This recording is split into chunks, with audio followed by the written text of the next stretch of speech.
Hi guys, welcome back to the channel. In this video, I'm going to be showing you guys how to build your own virtual set in Unreal Engine to be used for your virtual production in Aximmetry DE. So some of you might be wondering, why on earth would I want to bother making my own virtual sets when I could just easily grab one off a marketplace like Setwala or StockEds?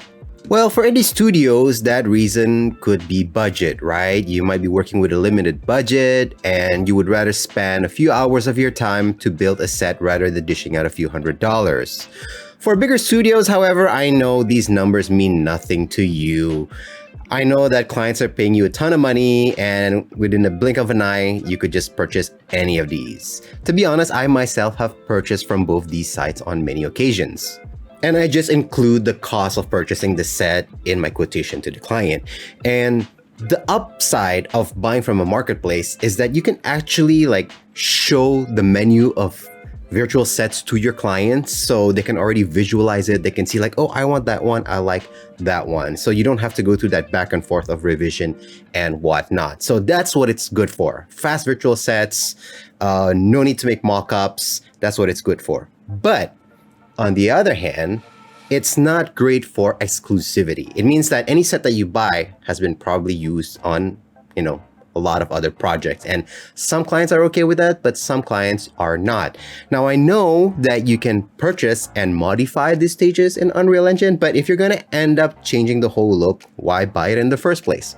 So for those of you who are interested, let's get started. I'm going to be firing up the Unreal Engine editor for Aximmetry, and I'm still using the one with 5.1 even though 5.2 is out. I'm going to create a new blank project and I'm going to name it a virtual set. How very creative, right? Let's go. Now I'm going to right click in my content browser and make a new level, and I'm also going to call it a virtual set. I'm going to load it up and I'm going to delete my old main level.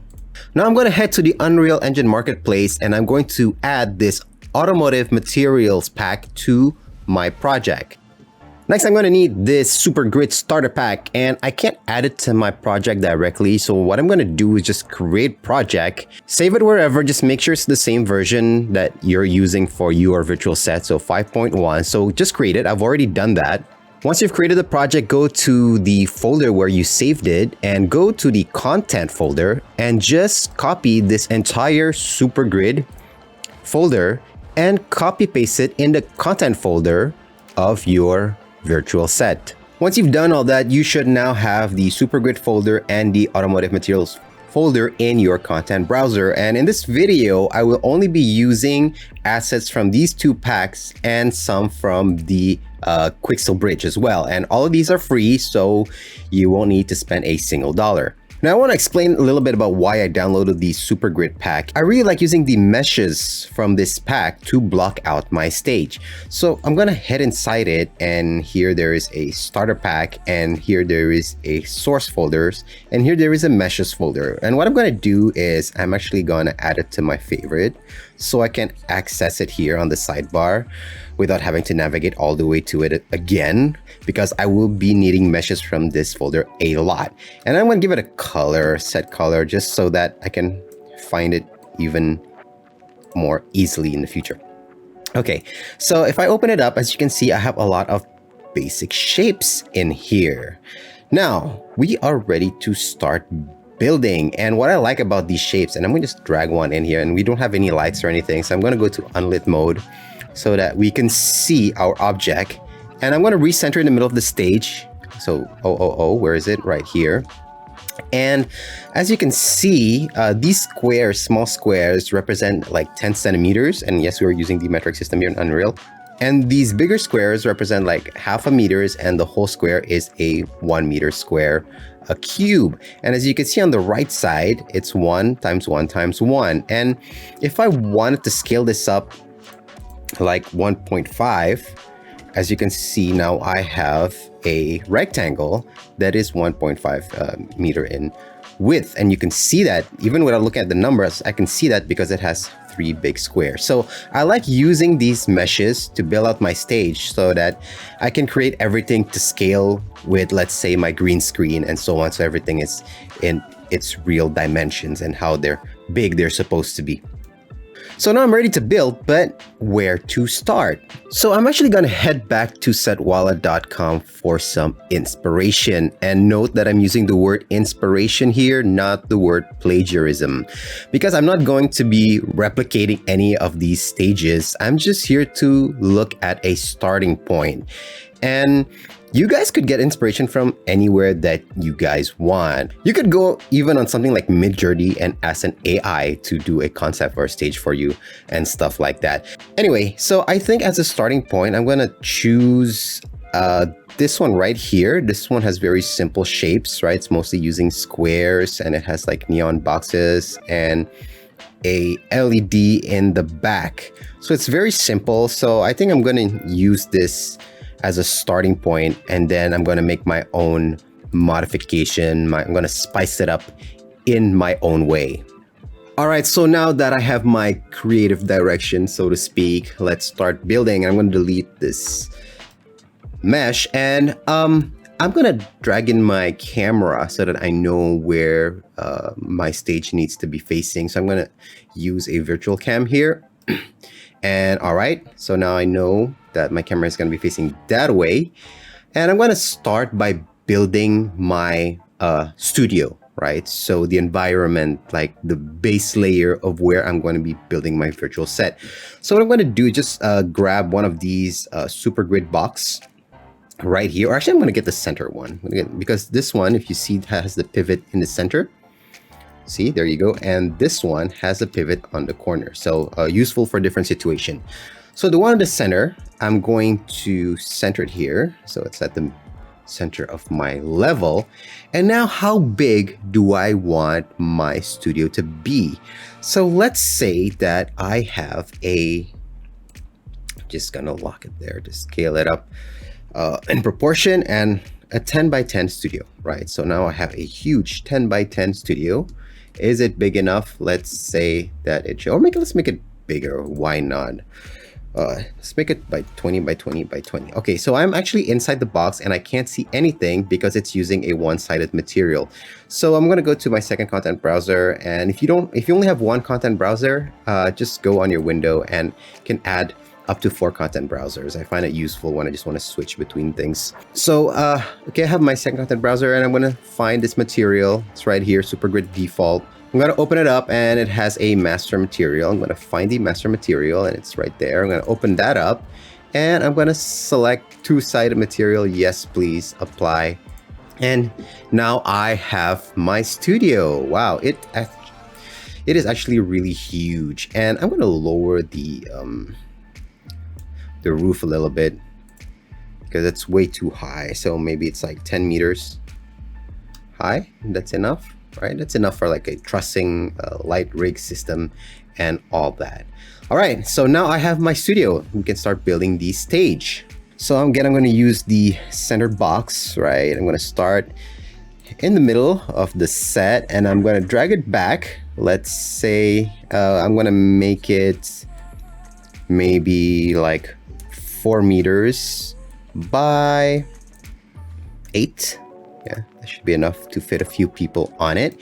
And I'm going to make it like 0.4 height. So that would be like 40 centimeters. You can see 1, 2, 3, 4, 40 centimeters. And I'm going to move it to the 300 mark. So from the camera, its center is going to be 3 meters away from the camera. Actually, it's a bit too close. Let's move it back further so that the center of the stage is actually 4 meters from the camera, so we have more space for camera movement. Again, I'm treating this as if I'm building a set in real life. So we have our stage, and now I want to have some steps to go up on our stage. And I'm going to use the Super Grid stairs here that we have. Again, I love this pack because it has everything you need. Center it, and the pivot is on the corner, and I'm going to rotate it 90 degrees, and it's obviously way too high, so I'm going to scale it down to 0.5. so it's like, actually it's 0.4, right? The level is 0.4, so it should be 0.4 as well, 40 centimeters. and move it to the stage. And if you want it, you know, you have some of those stages which have like the stairs on the sides. You could do that as well, like maybe like one over here, right? And you can like alt drag and put another one on the other side. So you can go, your talent can walk in from the left side or on the right side. Not that any real talent will ever be walking up these steps. So we've done this area down here. Now we're going to build this back wall, which is like one like base part, mid part, and top part, where we will have our virtual screen in the middle. So for this one, I'm going to be using the normal super grid, not the centered one. Move it back, and I'm going to build the base first, and it doesn't have to be so thick. So I'm just going to make it like 0.5 maybe, and I'm going to put it on the ground first. And I love every time I add stuff to the stage to just like center it first and just like bring it back, you know. So there you go. That is the back of my set, and I'm gonna make it probably like 6 meters, right? And I'm gonna move it to the side so that it fits in the center of my stage. And again, I love these meshes because I can see when things are aligning. Like even without looking at the numbers, I can see that it's aligning perfectly with the base of my set. There you go. So this is going to be the base part, and I'm going to have a mid part and a top part. So I'm going to just copy this first and bring it up. And I know that this is like 1 meter high, and the top part is a bit too high actually. I'm just going to make it like 0.5. And I'm going to bring it up in Z space to maybe like 300 to 3 meters. Yep. And this is center area is going to be where my screen is going to be. So obviously I'm going to duplicate it again here, but this time I'm not going to make it so thick. I'm just going to make it maybe like 0.3, and I'm going to move it back. And I'm going to scale it up. And if you want to scale it up manually, you could always do that by doing just like, you know, hitting R and pull up on the Z axis. There you go. And make sure your snapping here is set to 10, so it'll end up correctly, because these squares are, you know, like 10 by 10. So if you have your snapping to 10, so you should be able to make stages like really fast, because everything will just snap to where they're supposed to be. So we're done with the center part here, and now we're going to build like these side wings or walls. And again, you know, we're not trying to copy this set. We're trying to make something that sort of looks like it. This is just a starting point. So I'm actually going to take it another direction here. I'm actually going to be using this like ring quarter, like this one right here. And again, I'm just going to place it right in the center first. And I'm going to make it tilt it this way, this angle 90 degrees, bring it up, and bring it this way 90 degrees as well. And this is what we're going to be using for the side wings per se. And see, everything is just like clipping together perfectly. See, snapping together perfectly.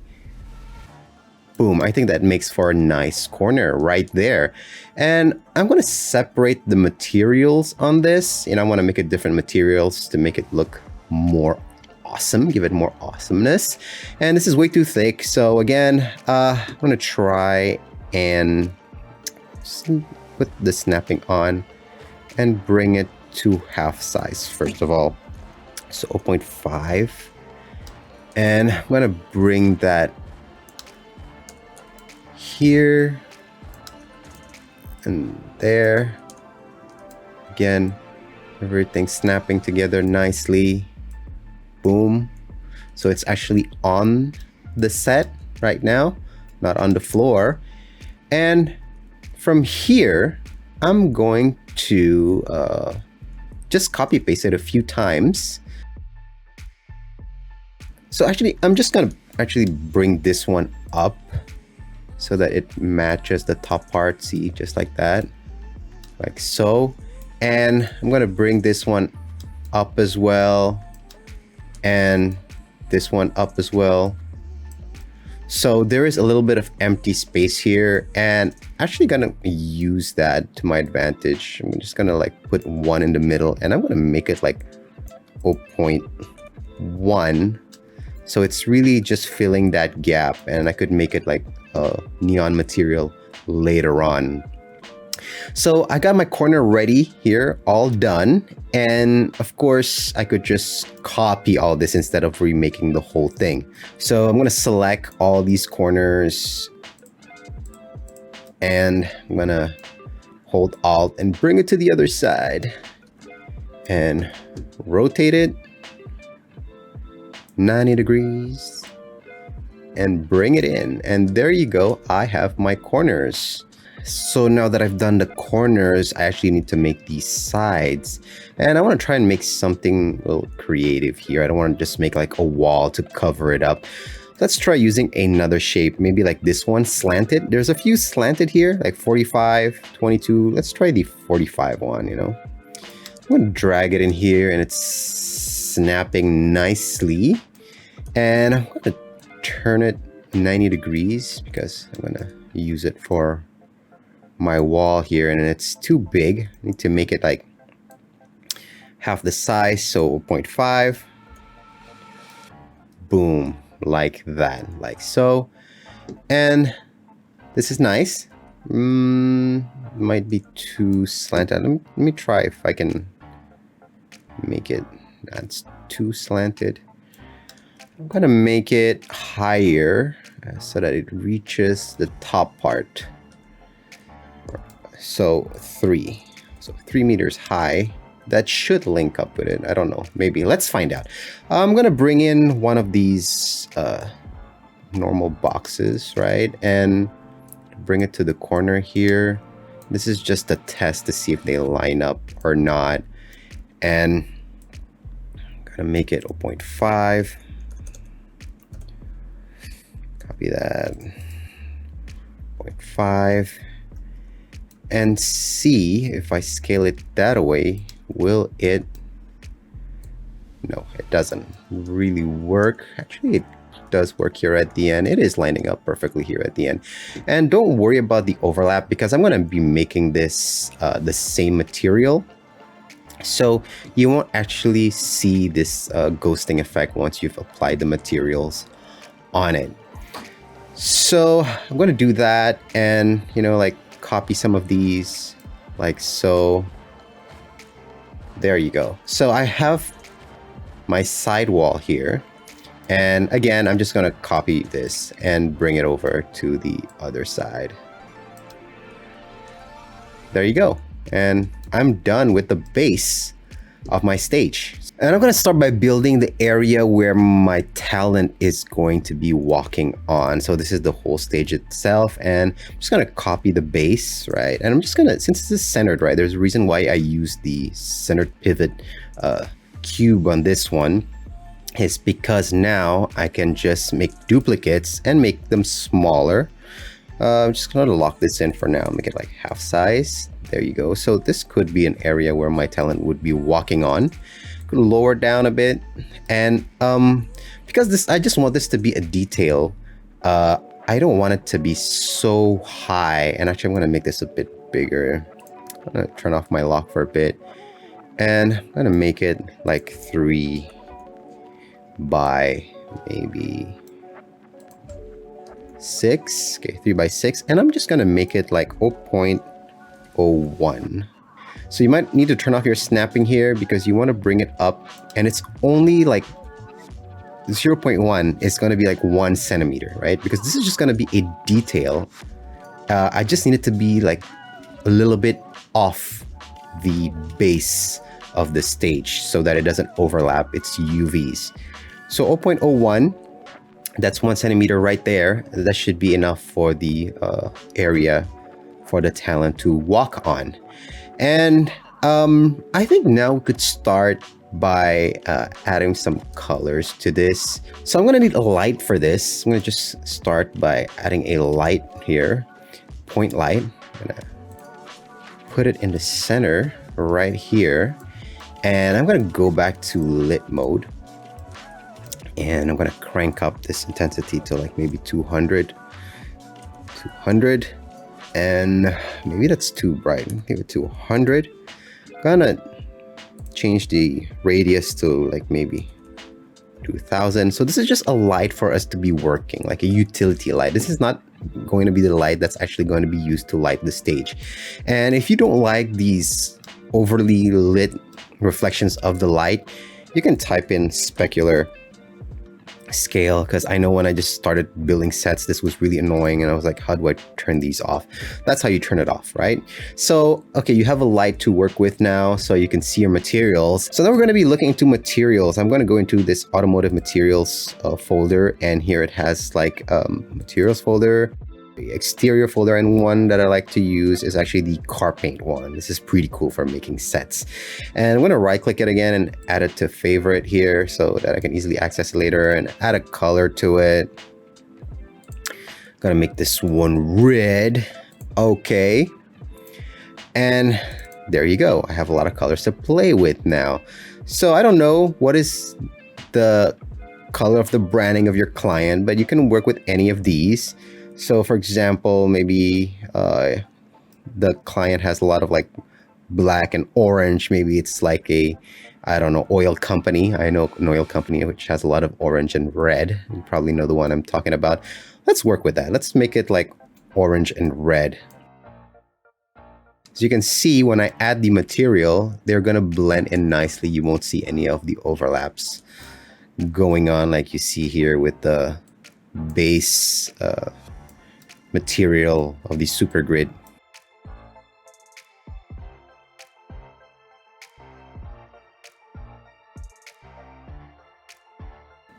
There we go. So for the actual studio, we might want to give it a color that's you know, mated and not, you know, takes too much attention. So maybe you might want to get an interior one for this, and like you got like textile here. You can choose one of these. Not sure which one will work best, but anyway, remember that we're looking at this cube from inside out, so you have to make sure that the material is two-sided. So here's the textile master. Make sure it is two-sided. Okay, and now you can see there is a fabric on the floor. It's not great. It's not a great one to work with, I think. Just maybe I can find something else in interior. Maybe I'll try one of these. New textile plain black. Yeah, this is like a carpet, so I'm going to use these textile plain black. It's mated and it's not dragging focus away from the stage. All right, guys, so actually I'm going to stop right here. Why? Because I don't want this tutorial to be too long. And the point of this tutorial is actually just how to build a set from scratch and then import it to Aximmetry, which we will do in a bit. But I will be making separate tutorials on how to light it, how to make like emissive neon materials. As you can see, I haven't yet replaced this part right here. That's because I'm going to be using a neon material later on to make my set more interesting. So I'm going to be adding to it on separate tutorials, like how to animate virtual screens and all that. And by the way, if you want to add a virtual screen on this set, I've already made a tutorial on how to do that, so you guys can go and watch that. So if you guys are interested in all that, make sure you stay tuned to my channel. So now that this is done, let's bring it into Aximmetry and see if it works. But before I cook my content, I'm actually going to make sure there aren't any maps like on this project file, because they will make your cooking time a little longer, because Unreal Engine might be cooking all the sets and all that. So this is just best practice that I like to do. Like this folder right here, maps, I'm going to be deleting this. I don't need this. Sorry. Yep, let's delete it. And like the super grid one, this is a map right here. You can tell that because of the orange highlight in the bottom, so I'm going to delete that as well. And like tutorial level here, there are also here maps, and also I like just to delete stuff in general that I won't be needing and using, because you never know, they might be causing problems for your cooking and add to your cook time. So for example, like blueprints here, I'm not going to be using these blueprints, or these particles. I'm not using any particles, so I'm going to delete this. And no sound effects, of course, so I'm going to be deleting this. So basically, I'm just doing a little bit of housekeeping before I cook my projects, just to avoid any issues. And okay, actually, I wanted to also add something from the bridge. I said in the beginning of the tutorial that we were going to be using something from the Quixel Bridge Megascan, and we didn't. So I'm just going to add one element from it. If you don't have this, you can just go to Windows and, you know, click Quixel Bridge right here and add your Quixel Bridge here. And you need to log in as well. So I'm going to go to, like, let's just, since we've already talked about materials, I'm just going to do a material and maybe go to marble, give this set a more like fancy look. Right. How about this one? Maybe like black and gold. This looks pretty cool. So I'm going to select this material, like medium quality is fine. And I'm going to sign in real quick. And once I've logged in, I'm going to just use medium quality. You know, what the heck? Just going to use high quality. And something to note here is that this texture is like a 1x1, right? So just to note it. And I'm going to download this. And once it's downloaded, just click add. And now you will have a new folder for Megascans once you've downloaded a single asset from there. So everything that you download from the bridge, some Megascan is going to come in here. So surface, and here is the material. And I'm not going to be using this material directly. I'm actually going to create, or I could duplicate it actually, or make an instance. I'll duplicate it and name it like material instant marble. Okay. And this middle area here where the talent's going to be standing on is 3x6, and the texture here is 1x1. So I might need to, let's try drag it in first. And as you can see, the shape is not really working. So I'm actually going to double click this, and I'm going to go to the tiling. And since it is 3x6, I'm going to make this also 3x6. There you go, and save. And now it is 3x6. This is how it's supposed to be. But if you don't like it like this small, I could just make it half size and go maybe like 1.5 by 3, right? So by half. And there you go, looking pretty. So I'm not actually going to be using this material because it's not really the look that I'm looking for. I'm going to turn it back to orange.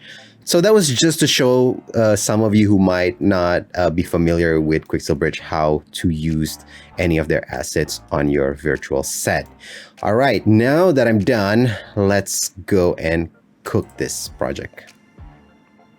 So there is a cooking fail here, and let's see what's going on. Okay, cooking could not be started. Load the game default map. Aha. So if you go to project settings, you go maps and modes, you got to make sure your startup map and your game default map is the one that you're using right now, which is a virtual set. This is the one we're making. So set it to that. And now let's try cooking again. Let's see if it works. All right, now that I've done my set, let's jump into Aximmetry and create a new compound. Common Studio compounds, and I'm just going to use Virtual Cam Unreal because that's the camera I'm using. Virtual Cam AB Preview, there you go. And now I'm going to drag my Unreal project. This is the one, a virtual set, drag it in here. And now for the boring part, I have to connect all the pins together. Preview and out. And then now, so that I can actually see something, I will add preview 1. There you go. So there's my stage, and I'm just gonna edit my camera path so that's just the still camera. And I'm gonna turn off my billboard for now. There you go. Looking great, even though it's not lit properly yet. And I'm going to add a test input here just so that we can see where our character is going to be. So I'm just going to type in green here in the search bar. And I think it's Nora. Yeah, I love Nora. She's great, always available at any time to be used as a test subject. Just drag her pin into the test input 1, and I'm going to turn on input 1 and test. And we're going to, you know, like crop her. Actually, she's already pretty cropped. Just gonna flip her, make her into a portrait mode. Maybe just crop a little bit, like bottom and top. And the keyer is actually already gonna turn off. I'm gonna grab this right there. and like low cut, high cut, turn it on. Okay, maybe add some contrast to her, just a wee bit of contrast. See the final, and I'm gonna bring her up for a bit because her AO in the bottom is like far off. Let's change the lift. There you go. And then I shall bring her back to actually put her on the stage. Boom. There you go. Now Nora is in your set. And I'm gonna try and have a close-up cam here. Bring it in. There we go.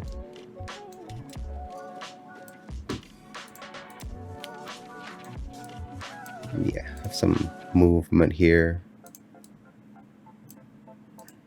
All right. And you can, of course, test how the shadows is working with the set. You can, you know, turn off the shadows if you want to just have the AO. We have a little bit of funny stuff going on here in the bottom, so I might have to look into that. But anyway, I'm not gonna go too deep into the troubleshooting of adding your camera and all that, because that's a whole different tutorial on its own. I think we've achieved our goal today, which is just how to make a stage from scratch and then import it to Aximmetry. And that's all there is to it. I hope that tutorial was helpful to those of you who, you know, want to start getting into making your own stages and have no like modeling, 3D modeling background. I don't have any modeling background. I can't use Blender for like whatever, not even a little bit. So that's the way I, you know, block out my stages. Of course, at our studio, we have a lot of 3D designers and all that, and we can make complex stages. But I'm just showing this tutorial for those of you who like really have no basic at all like me. You can still pull off some pretty cool sets, just depending on your creativity. So again, I just want to remind that I will be adding to this project, you know, like neon materials, animating lights, animating like screens and all that good stuff, like triggering pyro and special effects. So if you're interested in all that, subscribe to the channel and stay tuned to my next video. See you guys on the next one.